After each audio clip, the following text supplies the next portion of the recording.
नागपुरातल्या MIDC police Thane हद्दीत येणाऱ्या वानाडोंगरीतल्या महाजनवाडी इथं भरदिवसा लुटीची घटना घडली।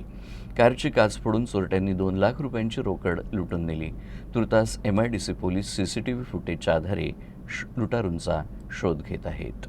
मंगळवारी दुपारी ही घटना घडली। तक्रारकर्ता भाऊराव काळे महाजनवाडीतल्या सेंट्रल बँकेत आले होते।